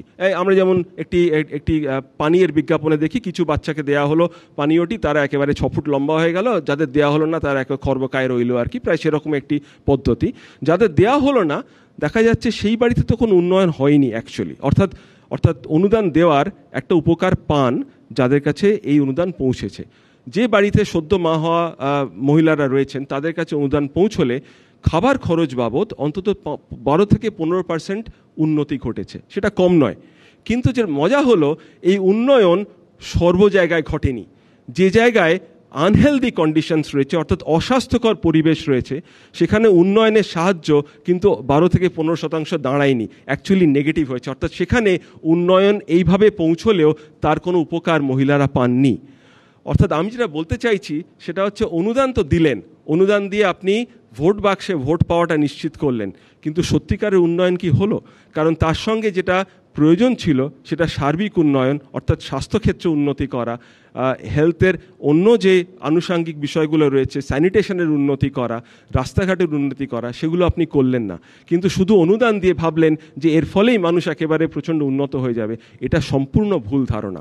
এই দুটো একে পরস্পরের পরিপূরক হিসেবে কাজ করতে পারে, কিন্তু নিজে থেকে শুধুমাত্র এই ধরনের অনুদানের মাধ্যমে লোকের কাছে সাহায্য পৌঁছে দেওয়া, এটা রাজনৈতিক একটি উপায় হতে পারে, অর্থনৈতিক উপায় হিসেবে মোটেই এটি গ্রহণযোগ্য পদ্ধতি নয়। অন্তত লং টার্মে তো নয়, শর্ট টার্মে যেটা হচ্ছে কিছুদিনের জন্য সেটা গ্রহণযোগ্য হতে পারে। ফলে আমি শেষ করবো এই বলে যে এই ওয়ান ওয়ে রাস্তা থেকে বেরোনোর একটা পদ্ধতি খুঁজে বার করা উচিত। অর্থাৎ রাজনীতি করতে গেলে আর একটু দায়িত্বশীল রাজনীতি করতে হবে। অর্থনীতি এখন রাজনীতির অঙ্গুলি হেলনে চলে, হয়তো কিছু করার নেই, কিন্তু এই অর্থনীতিকে যদি চালিয়ে রাখতে হয় রাজনীতির অনুষঙ্গ হিসেবে, তাহলে রাজনীতিবিদের দায়িত্ব হবে যে এখান থেকে বেরোনোর রাস্তা করা। অর্থাৎ প্রত্যেকটি এই ধরনের অনুদানের সঙ্গে শর্ত থাকবে যে একদিন কিন্তু আর অনুদান দেওয়া হবে না। সেদিনও তো আপনি আমাদের সাহায্য করবেন কি? সেদিনও কি আপনি আমাকে বিশ্বাস করবেন, ভোট দেবেন? সেটা যদি আপনি নিশ্চিত করতে না পারেন, তাহলে শুধুমাত্র অনুদানের সাহায্যে ভোটে জিতে গদি দখল করার এই পদ্ধতি কিন্তু মিথ্যা পদ্ধতি। এটাকে বন্ধ করার একটা প্রয়াস রাজনীতিবিদের হাত থেকে আসতে হবে, কারণ অর্থনীতি এটাকে সাপোর্ট করে এমন বিশ্বাস করার জায়গায় আমরা নেই। ধন্যবাদ শৈবালদা। দেখুন, আমি খানিকক্ষণ আগে কেন্দ্র আর রাজ্যের প্রেক্ষিতে ওই মাছরাঙার উদাহরণটা বলছিলাম। আমি বলছি এটা কিন্তু আমাদের দেশ আর অন্য দেশের প্রেক্ষিতে ওই একই মাছরাঙার কথা বলা যায়। তার কারণ বিশ্বব্যাংকের রিপোর্ট বলছে 112টা দেশ এইভাবে নিঃশর্তে টাকা দেওয়ার যে স্কিম, একটার পর একটা খয়রাতি প্রকল্প সেগুলো চালাচ্ছে। এই মাত্রা ছাড়া অনুদান কোথায় যেতে পারে তার ভয়ঙ্কর উদাহরণ কিন্তু আমাদের প্রতিবেশী রাষ্ট্র শ্রীলঙ্কায় আমরা দেখেছি। যাই হোক, এতক্ষণ এত সিরিয়াস কথা হলো। ওপেন ফোরামে যাওয়ার আগে একটা ছোট্ট উপলব্ধি বলি আপনাদের। জাতীয় রাজনীতিতে একজন মহাজ্ঞানী গিরিশ মহাপাত্রকে আমরা খুঁজে পেয়েছি। এই গিরিশ মহাপাত্রের আসল নাম প্রশান্ত কিশোর, যিনি নাকি দেশের একাধিক বড় রাজনৈতিক দলকে, ডাকসাইটে নেতা নেত্রীদের একেবারে পতনের মুখ থেকে, খাদের মুখ থেকে টেনে তুলে ক্ষমতায় নিয়ে আসেন, একবার নয় বারবার। এবং তার জন্য নাকি শয়ে শয়ে কোটি টাকা পারিশ্রমিকও নেন। সেই ভোট কুশলী প্রশান্ত কিশোর এবার নিজেই নেমেছিলেন ভোটের ময়দানে। পিকের তৈরি নতুন দল জনসুরাজ পার্টি বিহারের উপনির্বাচনের 4টে বিধানসভা কেন্দ্রে লড়তে নামে। শুনলে অবাক হবেন, ভোট কুশলী নিজের দলেই তার কোনো কৌশল খাটল না। তার দলের প্রার্থীরা শুধু জিততে পারেননি তা নয়, চারজনেরই জামানত বাজেয়াপ্ত হয়েছে।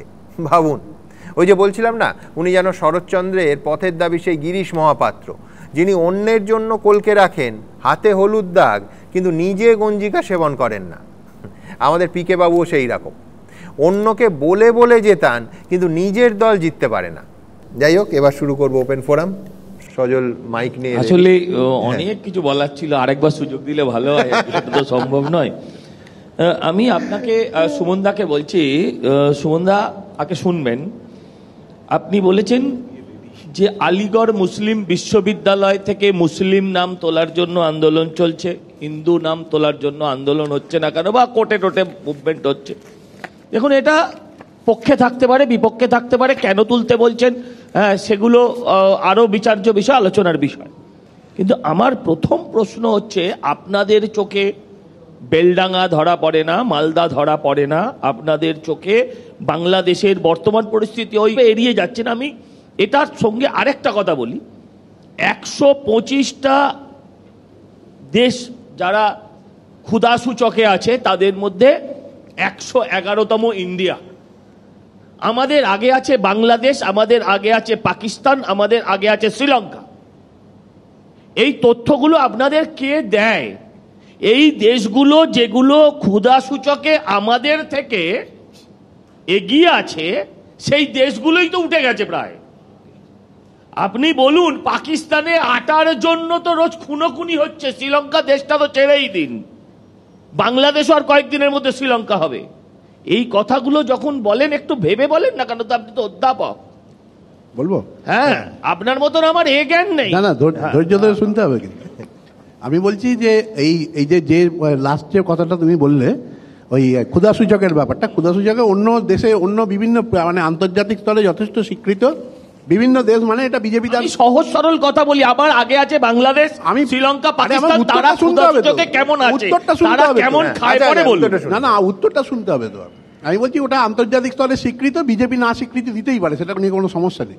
সমস্যা হচ্ছে যে যেটা আমি বললাম, তৃণমূলও নন, আমি বললাম তো যেটা তৃণমূল হওয়াটা বড় কথা না, সে তো জানি, আলোচনা করাটা বড় কথা। আমি বলছি যে আমি যেটা বলতে চাইছি যে যেটা আমি বললাম, অক্সফোর্ড এবং ইউএনওর যে রিপোর্ট বেরিয়েছে তাতে 110 কোটি অতি দরিদ্র মানুষ গোটা দেশে, তার মধ্যে 24.40 কোটি মানুষ ভারতের। আমি বলছি যে সরকারি রিপোর্ট যেটা কেন্দ্রীয়, আগে বাংলাদেশ, শ্রীলঙ্কা, এই মানে কেন কেন্দ্রীয় সরকারের রিপোর্ট বলছে যে 12.5 কোটি এ ধরনের মানুষ রয়েছে, কেন্দ্রীয় সরকারের রিপোর্ট। আর আমি একটা কথা বলি, আলিগড় মুসলিম বিশ্ববিদ্যালয়, আলিগড় মুসলিম বিশ্ববিদ্যালয়, ভারতবর্ষের কথা বলতে বলি আপনি ক্ষুধা সূচক বলুন। শ্রীলঙ্কার থেকে আমাদের দেশের খাদ্য সূচকে আমরা পিছিয়ে, এটা উত্তরটা শোনো। বাংলাদেশের থেকে আমরা উত্তরটা শোনার চেষ্টা করো, কি মুশকিল শোনো না, আমি সেটাই বলছি। উত্তর তো বেরিয়ে আপনি তো আলিগড়ে ঢুকে পড়েছেন। আরে কি মুশকিল, আলিগড় হিন্দু, আলিগড় মুসলিম বিশ্ববিদ্যালয়, মুসলিম শব্দ নিয়ে তোমার আপত্তি রয়েছে। তুমি বলতে তার একটা ক্ষুধাটা নিয়ে বলুন, আমার ক্ষুধাটা নিয়ে। প্রথম প্রশ্নটা এই ধরনের ভারতবর্ষকে উদাহরণ দিন না, ভিখিরির দেশ, এই ধরনের বলা ন্যারেটিভ বন্ধ করুন, বন্ধ করুন, জানলে ভালো তো, জ্ঞান বাড়লে ভালো। আমি বলছি আপনার ঘুম আছে, আমাদের দেশের প্রথম প্রধানমন্ত্রীর নাম পণ্ডিত নেহেরু। পণ্ডিত নেহেরু আলিগড় মুসলিম বিশ্ববিদ্যালয়ের মানে অনুষ্ঠানে গিয়ে সেখানে বলেছিলেন যে আলিগড় মুসলিম বিশ্ববিদ্যালয়ের এই মুসলিম, তার থেকে বড় কথাটা শোনো না, কথাটা শোনো না, আলিগড় মুসলিম বিশ্ববিদ্যালয়ের মুসলিম শব্দতে আমার আপত্তি আছে। সঙ্গে এই কথাটা বলেছিলেন যে একই সঙ্গে আমার বেনারস হিন্দু বিশ্ববিদ্যালয়ের হিন্দু শব্দটাতেও আপত্তি আছে। ভারতবর্ষের ধর্মনিরপেক্ষতাটা তাই। তোমরা তো হিন্দু মুসলিম বড় বিষয়, বেলডাঙ্গা নিয়ে বলুন না, বেলডাঙ্গা নিয়ে কিছু বললেন না কেন? একটা এই বিষয়টা নিয়ে একটাই বক্তব্য আছে, সেটা হচ্ছে সাধারণভাবে শাসক যিনি থাকেন, যেমন দেখবেন পশ্চিমবঙ্গের শাসকরা বলেন যে পশ্চিমবঙ্গ সম্বন্ধে খুব খারাপ বিজ্ঞাপন করছে সংবাদ মাধ্যম। সুতরাং এই ডেটা সোর্সের যে প্রশ্নটা সজলদা তুলেছেন, সত্যিই যে এই ডেটা সোর্সগুলো কতটা কারেক্ট এই নিয়ে খুব গুরুত্বপূর্ণ প্রশ্ন আছে এবং এটা আমাদের কিন্তু দেখার দরকার। দ্বিতীয় দুটো জিনিস আমি শৈবালদার বক্তব্য নিয়ে বলতে চাই, ভীষণ গুরুত্বপূর্ণ। এক হচ্ছে শৈবালদা বলেছেন যে এই ধরনের যে ডোল সংক্রান্ত বিষয়গুলি টাকা দেয়া, এগুলো বিশেষ পরিস্থিতিতে দেওয়া উচিত, কোভিড, অগ্নুৎপাত, খরা, বন্যা এরকম সময়। পশ্চিমবঙ্গের প্রতিটি নির্বাচনের আগে এই বিশেষ পরিস্থিতি হিংসার মাধ্যমে তৈরি হয়, যে ধরনের মারপিট হয়। সেক্ষেত্রে পশ্চিমবঙ্গে প্রতিটি নির্বাচনের আগে, ত্রিপুরা এবং বাংলাদেশও আছে, এই যে বাঙালি অধ্যুষিত জায়গায় কিন্তু ভোটের আগে ডোল দেয়া অবশ্য কর্তব্য। আর একটাও শৈবালদার কথায়, শৈবালদা অর্থ ছাড়াও একটা বিশেষ ক্ষমতায়নের কথা বলেছেন, বাড়ির ক্ষমতায়ন। আমরা যারা মধ্যবিত্ত বাঙালি তারা বাড়িতে মহিলাদের ক্ষমতায়ন নিয়ে কিন্তু একেবারেই নিশ্চিত, আশা করি কেউ তর্কে আসবেন না। আমি একটা খালি একাডেমিক প্রশ্ন, এটা কোনো রাজনৈতিক প্রশ্ন নয়। আমি বলছি এটা আমার শৈবালদার কাছে এবং জ্যাডের কাছে কথাটা আমার বলার, এটা যে সম্প্রতি আমি উড়িষ্যা গিয়েছিলাম। উড়িষ্যায় এই বিজেপি সরকার সদ্য ক্ষমতায় এসছে, যেখানে সাধারণ মানুষের মানে দু একজনের সঙ্গে কথা হয়ে যা বুঝতে পারলাম যে আগে নবীন পট্টনায়কের যে সমস্ত এই অনুদান প্রকল্পগুলো ছিল সেগুলোকে বন্ধ করে সুভদ্রা যোজনা ওরা চালু করেছে। আমি যে কথাটা আপনি বললেন যে কতগুলো টার্মস কন্ডিশনের ব্যাপার আছে, ওদের বক্তব্য হচ্ছে যে সুভদ্রা যোজনাতে যে টার্মস কন্ডিশন রয়েছে এবং যে টেকনিক্যালিটিস রয়েছে সেটা কিন্তু যারা একবারে নিরন্ন মানুষ, সাধারণ মানুষ, যেটা একবারে দরিদ্র মানুষ, তাদের পক্ষে সেখানে রিচ করা সম্ভব হচ্ছে না। ফলে যে পরিমাণ মানুষের কাছে সুভদ্রা যোজনাটা পৌঁছতে পারত তার একবারে খুব সামান্য সংখ্যক মানুষের কাছে গিয়ে পৌঁছচ্ছে। আমি বলছি যে যদি প্রমোটারের বউকে দিতে হবে, বাড়াতে প্রমোটারের বউকে লক্ষ্মী ভান্ডার দিতে হবে, মূল যে ব্যাপারটা শোনো না, যেটা বলছি আরে একাডেমিক প্রশ্ন। আমি বলছি তাহলে মূল জায়গাটা হচ্ছে দরিদ্র মানুষের কাছে টাকাটা পৌঁছে দেয়া, তাদের দারিদ্র্যের কারণে পৌঁছে দেয়া, এই মূল উদ্দেশ্যটা কিন্তু নষ্ট। 20 কোটি মানুষ না খেতে পেয়ে শুতে যায় সেটা বলবে, কিন্তু পাশাপাশি একটা কাছে টাকা দেওয়াটা অসুবিধাজনক। পপুলিজমেরও প্রশ্ন আছে, সেটা হচ্ছে আমি শর্তের বাঁধনটা যেই তুলে দিলাম, মানে গড়পড়তা সবাইকে দিতে চললাম, সেটা তো অর্থনীতির পক্ষে আরো খারাপ। আজকেও 80 কোটি মানুষকে 5 কেজি করে রেশন দেওয়ার কি যুক্তি হতে পারে? কারণ আমার যেটা প্রশ্ন, যে কোভিডের জন্য ভারতবর্ষের অর্থনীতি যতটা খারাপ হয়েছে তার থেকেও বেশি আঘাত কি 2016 ডিমনিটাইজেশন আনেনি? শুধু তাই নয়, এই অনুদান প্রকল্পগুলোর পিছনে দেখবেন যে ধার করে ঋণের মাধ্যমে প্রকল্পগুলো চলছে, মানে চড়া সুদের ধারের প্রকল্প। এটা যদি এই বক্তব্য হচ্ছে যে কোষাগার থেকে হতো, স্বাভাবিকভাবে হতো, তাতে একরকম হতো। অতি দরিদ্র লোককে দেওয়া, প্রত্যেকটা শিশু জন্মাচ্ছে এই বিপুল করের বোঝাটা ঘাড়ে নিয়ে। আমার প্রশ্ন অনির্বাণ ভাইয়ের কাছে, উনি বলছিলেন শুরুতে যে বিরোধীরা নিজেই জানে না বোধহয় কতগুলো এমএলএ এখন আছে, বিরোধিতা করতেই জানেন না, সে নয় আপনার কাছ থেকে আমাদের সার্টিফিকেট পেতে হবে না। কিন্তু আমার আপনার কাছে একটা প্রশ্ন, যে আপনি যে দলের সমর্থনে আজকে কথা বলছিলেন, আপনাদের সেই দল মানে শাসক, তারা বিধানসভায় লাইভ টেলিকাস্ট করে না কেন? আমরা জনপ্রতিনিধি, আমরা যে কাজগুলো করছি বা আমরা যে বিষয়গুলো তুলছি, আমরা মানুষের ভোটে এসেছি, প্রত্যেকটা বিধানসভা লাইভ টেলিকাস্ট করে। মুখ্যমন্ত্রী কিসের এত ভয়? আমরা যে কাজগুলো করছি সেগুলো লাইভ টেলিকাস্ট করে সারা ভারতবর্ষের প্রত্যেকটা বিধানসভা দেখাচ্ছে। আপনার মুখ্যমন্ত্রী সেটা দেখাচ্ছেন না কেন? এবং সেটা সত্যিকারের টেলিকাস্টের মতো হতে হবে, পার্লামেন্টের টেলিকাস্টের মতো হলে হবে না। কিন্তু যে প্রয়োজন মতো বুঝে, মানে আপনি বলছেন বিরোধীদের মাইক অফ করে দিলে চলবে না। আমার প্রশ্ন আপনার কাছে, আমাদের মাইকও বন্ধ করে দেওয়া হয় কেন? বন্ধ করে দেন কেন? আজকে মুখ্যমন্ত্রী, যিনি পুলিশ মন্ত্রী, যিনি স্বাস্থ্যমন্ত্রী, তিনি আসেন না কেন?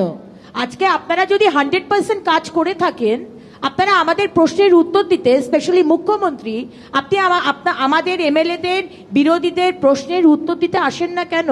আমার প্রশ্ন অনির্বাণ ভাইয়ের কাছে, আমার প্রশ্ন সুমন বাবুর কাছে। সুমন বাবু, আপনি বলছিলেন ওই ক্ষুধা ইন্ডেক্স, আপনি অনেক কিছু বলছিলেন, আপনি একবারও বললেন না যে 25 কোটি মানুষকে আমাদের কেন্দ্র সরকার, মাননীয় প্রধানমন্ত্রী পভার্টি লাইনের ওপরে নিয়ে এসছেন। আপনি এই কথাটা তো একবারও বললেন না। আপনি একবারও বললেন না যে আমরা 5th economic power and we are going towards 3rd economic পাওয়ার। আপনি এই কথাটা তো একবারও বললেন না। এটা একটু অবাক হয়ে গেল। আপনি আরেকটা কথা বলছিলেন, না 1 মিনিট, সাবরমতী সিনেমা দেখতে আমরা সত্যি আমরা এই বিধানসভার মানে উপনির্বাচনকে আমরা সিরিয়াসলি নিইনি। আমরা জানি যে আপনারা ভয় দেখিয়ে করেছেন, তাই জন্য আমরা সিনেমা, আজকে আপনারা একটা ভুল ন্যারেটিভ, ভুল ইতিহাস পড়িয়েছেন ভারতবর্ষের মানুষকে, ভুল ইতিহাস পড়িয়েছেন। আমার শুধু অগ্নিমিত্রার কাছে প্রশ্ন থাকবে যে 26-এর নির্বাচনটাও বিজেপি সিরিয়াসলি নেবে তো? দাঙ্গার কথা বলছেন, 1 মিনিট সুমন, দাঙ্গার কথা বলেছেন মুখ্যমন্ত্রী। কদিন আগে মুখ্যমন্ত্রী কি বলেছিলেন? দাঙ্গা লাগতে পারে। কে বলেছিলেন? আপনার মুখ্যমন্ত্রী, আমার মুখ্যমন্ত্রী বলেছিলেন। যেটা উত্তরটা দিইনি, সেটা হচ্ছে অগ্নিমিত্রা দি বলার সময়, প্রথমবার বলার সময় একটা প্রশ্ন করেছিলেন যে তার যে এজেন্ট, ইলেকশন এজেন্ট, তাদেরকে নাকি সেখানকার এসপি ধরে ধরে তুলে নিচ্ছিল। এবার ইলেকশন পোলিং এজেন্ট, বেশ ফাইন, আপনাদের পোলিং এজেন্ট যারা ছিল সেই সময় যে ইলেকশনটা কন্ডাক্ট হচ্ছিল সেটা সম্ভবত পঞ্চায়েত নির্বাচন নয়, আমার যদি খুব ভুল না হয়ে থাকে। লোকসভা নির্বাচনটা যারা কন্ডাক্ট করছিলেন, যে সেন্ট্রাল ইলেকশন কমিশন, তার মাথায় আপনার সরকার, আপনার নেতা সুপ্রিম কোর্টের অর্ডারকে অর্ডিন্যান্স দিয়ে পুরোপুরি উল্টে দিয়ে স্রেফ নিজের লোক বসিয়েছিলেন। আপনি অস্বীকার করতে পারবেন না। 1, 2, যদি Dhritiman Sarkar SP at that moment election কমিশনের কন্ট্রোলে অন্যায় করে থাকে, আপনি কি কমপ্লেন করেছিলেন? 1, 2, সেই কমপ্লেনের কি ব্যবস্থা ইলেকশন কমিশন যেটা আপনারা নিয়োগ করেছেন তারা কি নিয়েছিল? 2, 3 নম্বর, কটা বুথে আপনি রি ইলেকশন চেয়েছিলেন, রিপোল চেয়েছিলেন? আর যদি আপনি ইলেকশন নিয়ে আপত্তি থেকে থাকে, আপনি কি ইলেকশন পিটিশন করেছিলেন? আমার যদি খুব ভুল না হয়ে থাকে, একটি বাই ইলেকশন আসানসোলের শত্রুঘ্ন সিনহার বিপক্ষে আপনি দাঁড়িয়েছিলেন, পরাজিত হয়েছিলেন, আলাদা কথা, কিন্তু কাউন্টিং সেন্টার থেকে বেরোনোর পর আপনার নিজের কথায়, আমি এবিপি আনন্দে এখনো রেকর্ড মনে আছে, আপনি স্পষ্ট বলেছিলেন আমি কোনো অনিয়মের অভিযোগ করছি না, হেরেছি মানে হেরেছি, এটা আপনি বলেছিলেন, যদি আপনি অস্বীকার না করেন। অর্থাৎ অভিযোগ করতে হবে এবিপি আনন্দ স্টুডিও এসে, that is a different issue. যদি আপনার সত্যি আপত্তি থেকে থাকতো, আপনি ইলেকশন কমিশনের ধৃতিমান সরকারের বিরুদ্ধে অভিযোগ করে ব্যবস্থা নেননি কেন? ইলেকশন কমিশনের বিরুদ্ধে অভিযোগ করা হয়েছে, তাহলে ইলেকশন কমিশন আপনাদের কথা গুরুত্ব দেয়নি তো? দোষ দেওয়া, আপনাদের বসিয়ে দেওয়া ইলেকশন কমিশনের আপনার কথা পাত্তা দিচ্ছে না। খুব সুন্দর বক্তাও, শুনলেই ঘুম আসে। আমি একটা লাইন বলতে চাই, দেখো ভাই, তুমি আমাকে একটা কথা বলো তো, সত্যি তো দিদি বেরোনোর সময় টিভি ক্যামেরার সামনে কোনো অভিযোগ করেননি। মমতা পিসি কোন অভিযোগ করেছিলেন বেরোনোর সময় নন্দীগ্রাম থেকে হেরে? সেইটা বলুন। সেই ইলেকশন পিটিশন হাইকোর্টে চলছে, করেছিলেন বলুন। ইলেকশন পিটিশন হাইকোর্টে চলছে, ইলেকশন পিটিশন এখনো দিদিমান বাবুর বিরুদ্ধে চলছে। কোথায় চলছে? আমি বলি সেদিন মমতা বন্দ্যোপাধ্যায় কিংবা বৈশানর চট্টোপাধ্যায় তার ইলেকশন এজেন্ট কোনো অভিযোগ করেছিলেন না? আপনি আমার বলার পরে যে কথাটা বলেছিলেন সেটা হচ্ছে যে ইউপিএ কি এনডিএ কে তাহলে আসতে দিল? হ্যাঁ, আপনি বললেন যে 100 আমি সেটাই বলতে চেয়েছি যে বিপক্ষকে যে স্পেসটা, সেই স্পেসটা কিন্তু দিয়েছিল, যার জন্য কিন্তু রাজনৈতিকভাবে তারা আসতে পেরেছিল। কোনো প্রশাসনিক রাজনৈতিক বাধা তাদের সামনে, উল্লম্ব বাধা তারা তৈরি করেনি। স্পিরিটের সঙ্গে সম্পূর্ণ একমত। কবির সুমনকে একটা চমৎকার গান আছে যে বিরোধীকে বলতে দাও। আজকে দেখুন এই অনুষ্ঠানেই কতগুলো সজল সেদিন অভিযোগ করেছে যে পুরসভায় মাইক বন্ধ হচ্ছে। হ্যাঁ, এটা ঠিক যে আজকে চমৎকার অগ্নিমিত্রার দাবি তুলেছে বিধানসভার লাইভ টেলিকাস্টের, কিন্তু সংসদের যে লাইভ টেলিকাস্ট দেখি অধিকাংশ ক্ষেত্রে দেখি বিরোধীদের মাইক ওই একই কায়দায়, পুরসভার কায়দায় বন্ধ হয়ে যাচ্ছে। আমরা ঠিক ওই তিনটে শব্দ বারবার বলতে চাই যে বিরোধী পরিসরটা যেন ছোট না হয়, বিরোধীকে বলতে দাও। এটাই হচ্ছে গণতন্ত্রের স্পিরিট। একটা কথা বলি, পার্থদা বলছিলেন যে মমতা বন্দ্যোপাধ্যায় বিরোধিতা করতে পারতেন কারণ তাকে পরিসর দেওয়া হতো, এবং জাদ্দা সম্ভবত বলছিলেন যে পলিটিক্যাল ভায়োলেন্সের প্রসঙ্গে বছরে গড়ে 20টা করে খুন, এরকম একটি কথা আপনি বলছিলেন। ঠিক আছে, ফাইন, 20টা 25টা 30টা whatever। একদম। বুদ্ধবাবু 1998 সালে বিধানসভায় দাঁড়িয়ে, এটা কোনো বিরোধী নেতা বলেননি যে 77 থেকে 97 28,000 রাজনৈতিক খুন গড় করুন, দিনে 4টে। এইটা হচ্ছে বিরোধীকে পরিসর দেওয়া। দিনে 4টে করে যারা রাজনৈতিক খুন করেছিল তারা বিরোধীদের পরিসর দিতে পারতো না। আজকে সিপিএম এর সঙ্গে জোট করতে হবে। আমাদের নির্বাচিত জনপ্রতিনিধিরা দল বদলে তাদের অন্য দলে যেতে হয়নি, কিন্তু আজকে যেতে হচ্ছে।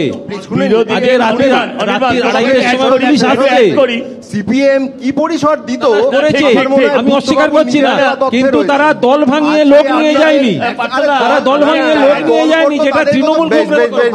আমার বক্তব্য যে হ্যাঁ, রাজনৈতিক সন্ত্রাসের আমি যখন বিরোধিতা করছি তখন এই কেউ অস্বীকার করবেন না যে এই পশ্চিমবঙ্গের রাজনৈতিক সন্ত্রাসের একটা কালো অতীত আছে, কিন্তু আমি বলছি আমার অতীতটা কালো বলে আমার ভবিষ্যৎটা উজ্জ্বল হবে না কেন? কিন্তু যখন আপনি ঠিক বলেছেন, আপনি ঠিক বলেছেন, সিপিএম এর ভুলগুলোকে যদি আজকে আমরা গর্বের সঙ্গে তুলে ধরতে চাই তাহলে আপনার ভবিষ্যৎ সিপিএম এর মতন হবে, এটা জানতে হবে।